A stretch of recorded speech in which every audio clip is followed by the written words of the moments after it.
नमस्कार दोस्तों, मैं मनीष आप सभी का स्वागत करता हूं। दोस्तों, आज हम इस बुलेटिन का एपिसोड का शुरुआत करें इससे पहले आपसे एक सवाल पूछना चाहेंगे कि क्या आपको पता है कि हिंदुस्तान में कितने लोग अभी प्रदर्शन कर रहे हैं? क्या आपको पता है हिंदुस्तान में कितने लोग अभी आंदोलन कर रहे हैं, अपनी आवाज़ बुलंद कर रहे हैं, और कौन कौन से वो लोग हैं? आपको पता होना चाहिए। और यकीनन इस उम्मीद के साथ आपको बतला रहे हैं कि शायद मेन स्ट्रीम मीडिया आपको अब ये बातें नहीं बताएगा, क्योंकि एक तय रणनीति के तहत पत्रकारिता को खत्म किया गया है मेन स्ट्रीम मीडिया से, और अब न्यूज़ के जगह पे वहाँ पे पीआर न्यूज़ वगैरह आने लग गए हैं। लेकिन इस पे अगर हम चिंतन मंथन करेंगे तो ये बेफजूल की बातें होंगी। तो चलिए सीधे मुद्दे पे आते हैं। और ध्यान दीजिएगा, आपके हिंदुस्तान में जिस जंतर मंतर पे कुछ दिन पहले एसएससी के विद्यार्थियों ने बिगुल बजाया था और ये कहा था कि सभी मेडिकल फिट कैंडिडेट्स को सरकार ज्वाइनिंग करवाए, वहां से ये आंदोलन शुरू हुआ। अब हिंदुस्तान में ध्यान दीजिएगा, सबसे पहले आदिवासी एसटी एससी कम्युनिटी के लोग जंतर मंतर पे प्रदर्शन कर रहे हैं, अपना हक मांग रहे हैं। पहला खबर। दूसरी खबर, हिंदुस्तान के किसानों का स्थिति क्या है ये हम किसी से छिपा हुआ नहीं है। 100 दिनों से ज्यादा हो चला है उनके प्रदर्शन को और उनके आंदोलन को। तीसरा सबसे अहम सवाल, एसएससी के विद्यार्थियों के साथ क्या हो रहा है दिल्ली में, ये भी हम किसी से छिपा हुआ नहीं है, वो भी प्रदर्शन कर रहे हैं। चौथा बात, आपको पता है आज बैंक कर्मी लगभग 10,000 की संख्या में दिल्ली के सड़कों पे प्रदर्शन कर रहे हैं, और इसलिए कि जो बैंक हैं उनको प्राइवेट न किया जाए, उनको कॉमर्शियल न किया जाए। सरकार का जो मुहिम है कि आने वाले समय में हम सभी बैंकों को कॉरपोरेट के हाथों में दे देंगे, इसके लिए बैंक कर्मी 10,000 से भी ज़्यादा भारी संख्या में प्रदर्शन कर रहे हैं, आंदोलन कर रहे हैं। 4 हमने अहम पॉइंट आपको बताया। 5वां पॉइंट शिक्षा जगत से भी बतला देते हैं आपको। कुरुक्षेत्र यूनिवर्सिटी में पिछले 1 महीने से जो गेस्ट टीचर हैं वो वाइस चांसलर ऑफिस के सामने प्रदर्शन कर रहे हैं। आपको पता होना चाहिए कि हरियाणा का काफी विख्यात यूनिवर्सिटी है, A ग्रेड यूनिवर्सिटी में शुमार है, और जो गेस्ट टीचर प्रदर्शन कर रहे हैं किस लिए कि हमें हमारा मिनिमम वेज दो। जो मिनिमम वेजेस उनके बनते हैं 57,000 के ग्रेड पे, वो उसके लिए गुहार लगा रहे हैं वाइस चांसलर के पास। और वाइस चांसलर ने ये तक कह दिया कि अगर आप प्रदर्शन करते हो तो आपके पूरे दिन का अटेंडेंस को डिटेक्ट कर दिया जाएगा। तो जो गेस्ट टीचर हैं वो लंच टाइम में 1 से 2 के बीच में प्रदर्शन कर रहे हैं। तो अब वो भी सोचते होंगे कि हम इस वक्त लंच करें या प्रदर्शन करें, लेकिन लंच उनका उनसे ये कहता है कि अभी प्रदर्शन कर लो, ये आपके लिए ज़्यादा ज़रूरी है, तभी आप इत्मीनान से लंच कर पाओगे। तो ये 5 अहम मुद्दे थे। अब सिलसिलेवार तरीके से इन तमाम मुद्दों का विश्लेषण मूल्यांकन करेंगे और देखेंगे कि किस मुद्दों में कितना दम है, और अब इन तमाम मुद्दों से किस किस को फर्क पड़ रहा है। एसएससी जीडी से बड़ी खबर ये आ रही है दोस्तों कि कल तक दिल्ली से उन्हें भगाया जा रहा था, हटाया जा रहा था, लेकिन अब विद्यार्थियों को गाजीपुर बॉर्डर पे शरण मिल गया है। वहां से विद्यार्थी अपना प्रदर्शन कर सकते हैं। विद्यार्थी नारेबाजी और सरकार के खिलाफ रोष प्रदर्शन कर सकते हैं। कुछ विद्यार्थी घर पे बैठे हुए हैं, उन्हें भी गाजीपुर बॉर्डर पहुंचने की जहमत करनी चाहिए, क्योंकि अभी नहीं तो कभी नहीं। आपको बतलाना चाहेंगे कि 3 साल से एसएससी जीडी का ये जो वैकेंसी है और ज्वाइनिंग है वो अटका पड़ा है, अधर में है। कुछ ऐसे क्वालिफाइंग कैंडिडेट हैं जिनका समय समाप्त हो चला है। समय समाप्त होने का मतलब यह है कि आयु सीमा उनका खत्म हो चला है, वो अब 2021 के एसएससी जीडी के लिए अप्लाई नहीं कर पाएंगे। तो वो विद्यार्थी इसीलिए डटे हुए हैं मैदान में, क्योंकि कहा जाता है कि ये हमारे देश के भविष्य हैं। लेकिन दुर्भाग्य की बात है कि साहब के रहते हुए इस मुल्क में भविष्य को अपना भविष्य तलाशना पड़ रहा है। भविष्य अपना भविष्य तलाशने के लिए दिल्ली की सड़कों पे पुलिस वालों से लाठियां खा रहा है। तो ये साहब के लिए सौभाग्य की बात है कि वो एक ऐसे विश्व गुरु के राष्ट्र का निर्माण कर रहे हैं जहां पे मुल्क के पढ़े लिखे युवा, क्वालिफाइड युवा सड़क पे पुलिस का लाठियों का सामना कर रहे हैं।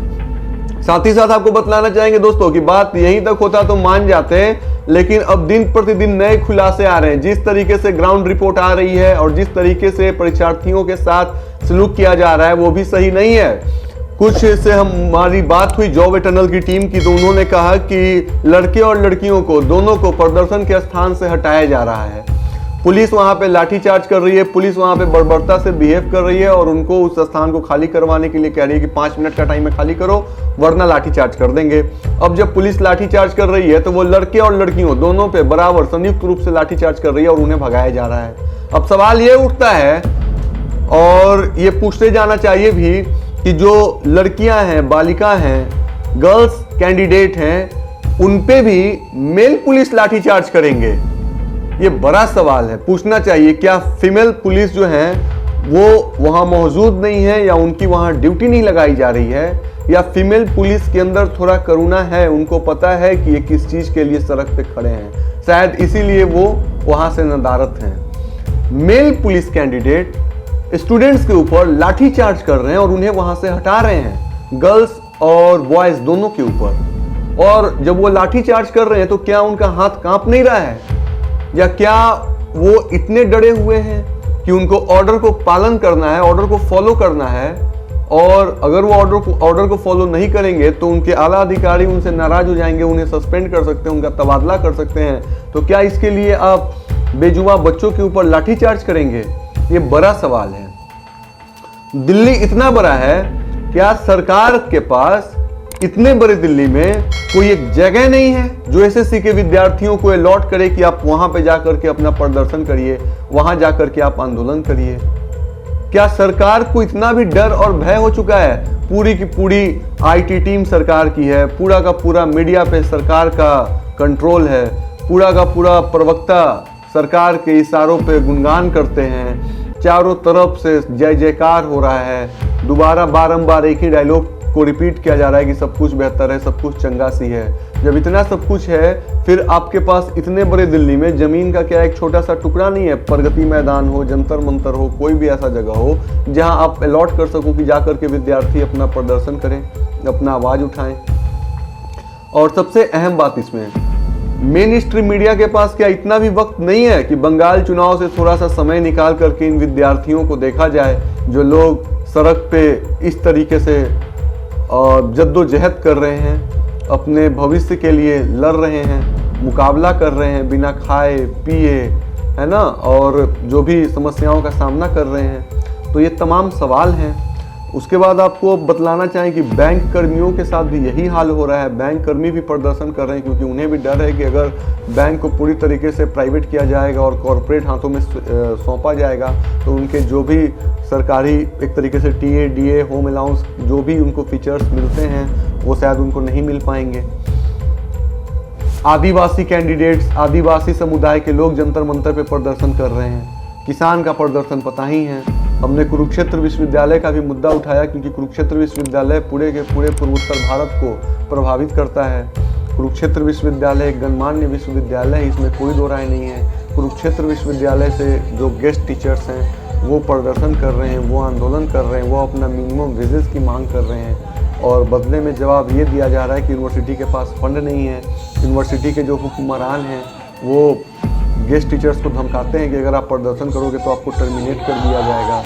तो ये भी सोचने वाली बात है कि क्या वो अपना आवाज़ नहीं उठा सकते हैं, अपने आवाज़ को वो बुलंद नहीं कर सकते हैं। तो इतनी समस्याओं से घिरा हुआ ये बहुरंगी देश अपने आप को फिर भी अगर कहे कि हम विश्व गुरु के पथ पे हैं, हम विश्व को एक नया रास्ता दिखला सकते हैं और हम युवाओं के लिए एक नई प्रेरणा और एक नई ऊर्जा बनकर उभरे हैं, तो हमें लगता है कि ये सारे बात, ये सारे दावा हवा हवाई हैं। और हकीकत जो कि हमने आपको बतलाया, ये जो अहम 5 मुद्दे थे, 5 समुदाय के लोग प्रदर्शन कर रहे हैं। कुछ समुदाय के लोग ये भी होंगे जिनको महंगाई से, पेट्रोल डीजल की वृद्धि से भी फर्क पड़ रहा होगा।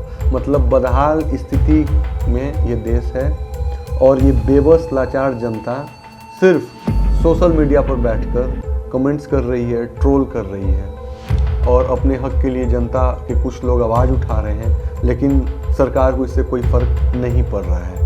और हमारे जैसे ऐसे लोग अगर इन सारे मुद्दों को उठा भी रहे हैं तो उन्हें भरपूर कोशिश किया जा रहा है दबाने की। आपको पता होगा कि आपके देश में अब डिजिटल कानून को भी लागू कर दिया गया है, जिसमें ये देखा जाएगा कि कंटेंट जो हम परोस रहे हैं, हम कहाँ से परोस रहे हैं, हमारा सोर्स क्या है। और हाँ, ये और बात है कि आईटी सेल के लोग कोई कंटेंट परोसें, कोई अफवाह फैलाएं, अन्य अनर्गल विषय के ऊपर डिबेट करें, भ्रम फैलाएं, इतिहास को बदलने का प्रयत्न करें, तो उन पे कोई कार्रवाई नहीं होगी। ये बात की बात है। लेकिन अगर हम सच दिखा दें, आईना दिखा दें, तो हम जैसे ऐसे लोगों पे कार्रवाई हो सकती है।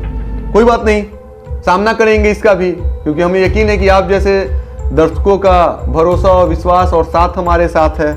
और कहा जाता है कि वो कहते हैं कि हुआ है विकास, शहर का रंग गुलाबी है, लेकिन कुछ नहीं हुआ है विकास, ये दावा किताबी है। यकीन ना आए तो इन 5 समुदायों को देखिएगा, गौर करिएगा। ये लोग बदहाल हैं, त्रस्त हैं, त्राहिमाम कर रहे हैं, नीरस, निराश, हताश हैं। विद्यार्थियों के लिए एक अच्छी खबर है कि वो डटे रहें और ये प्रण करें कि जब तक तोड़ेंगे नहीं तब तक छोड़ेंगे नहीं। गाजी बॉर्डर पे तमाम विद्यार्थियों को बतलाना चाहेंगे कि कुछ विद्यार्थी वहां पहुंच चुके हैं एसएससी जीडी के, और जो बचे हुए भाई लोग हैं वो लोग भी भारी संख्या में वहां पहुंचे और वहां से अपनी आवाज उठाएं। हम जैसे लोग अपना सार्थक प्रयास करते रहेंगे आपकी आवाज को उठाने का, आपकी बातों को सरकार के सामने लेकर जाने का। आज नहीं, कल नहीं, परसों नहीं, कोई ना कोई एक दिन जरूर आएगा जब उनके कानों तक हमारी बात पहुंचेगी, और पहुंच भी रही है। लेकिन उस वक्त वो प्रतिक्रियाएं अवश्य देंगे, क्योंकि उस वक्त पूरा देश उनसे सवाल पूछ रहा होगा। जिस तरीके से इतना सब कुछ हो रहा है, कहीं ना कहीं हम कह सकते हैं कि फिलहाल हिंदुस्तान में कुछ भी ठीक नहीं चल रहा है। शिक्षा, चिकित्सा, कार्यकारिणी, कार्य प्रणाली जर्जर स्थिति से गुजर रही है, इसमें कोई दो राय नहीं है। और यहाँ बैठ करके बात करने से और बतलाने से भी हमें पता ही कुछ होने वाला नहीं है, क्योंकि हम सभी को बदलाव बनना पड़ेगा, हम सभी को बदलाव का एग्जाम्पल बनना पड़ेगा। शुरुआत एक से होनी चाहिए, शुरुआत कहीं से हो लेकिन एक से हो। जब एक से शुरुआत होगी तो फिर ये शुरुआत आने वाले समय में बहुत बड़ा रूप ले लेगी। लेकिन आज के लिए बड़ी खबर यही है। और हाँ, साथ ही साथ आपको बतलाना चाहेंगे अगले एपिसोड में कि जो एसएससी के विद्यार्थी हैं जो प्रदर्शन कर रहे हैं, अगला एपिसोड हमारा इसी विषय पे होगा कि विपक्ष की पार्टियां क्या कर रही हैं। हिंदुस्तान में इतने सारे रजिस्टर्ड विपक्ष की पार्टियां हैं, राष्ट्रीय से लेकर क्षेत्रीय तक पॉलिटिकल पार्टीज हैं। क्या इन लोगों के पास वक्त नहीं है जो विद्यार्थियों के साथ आए, उनके साथ कदम ताल करें? एनएसयूआई को अगर छोड़ दिया जाए, एनएसयूआई ने सराहनीय काम किया है तो एनएसयूआई का नाम लेना बनता है। एनएसयूआई को अगर छोड़ दिया जाए तो स्टूडेंट ऑर्गेनाइजेशन, स्टूडेंट यूनियन, विपक्ष की पार्टियां, पॉलिटिकल पार्टी, इतने बड़े बड़े लोग, नेता, इन लोगों के रहते हुए एसएससी जीडी के विद्यार्थी लंगर का सहारा ले रहे हैं। रहने के लिए कोई ठिकाना नहीं है, बदहाल जिंदगी गुजार रहे हैं। पिछले 20 दिनों से दिल्ली की सड़कों पे प्रदर्शन भी नहीं कर पा रहे हैं। पुलिस बर्बरता के साथ सलूक कर रही है। इतने तमाम समस्याओं का सामना करते हुए वो फिर भी डटे हुए हैं। सरकार अगर उन्हें कहे कि ये बेकार हैं तो उन्हें ये कहना चाहिए कि हम मानते हैं कि हम बेकार हैं, लेकिन हम फिर भी बरकरार हैं। और दिल्ली में ये लोग अपनी आवाज को बुलंद कर रहे हैं।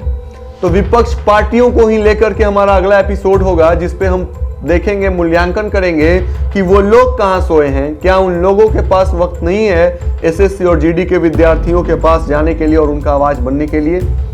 तो आज की इस विशेष पेशकश में बस इतना ही। अगर हमारा कार्यक्रम आपको अच्छा लगे तो इसे लाइक करिए, शेयर करिए, सब्सक्राइब करिए, कमेंट करिए, अपना राय जरूर रखिए। धन्यवाद।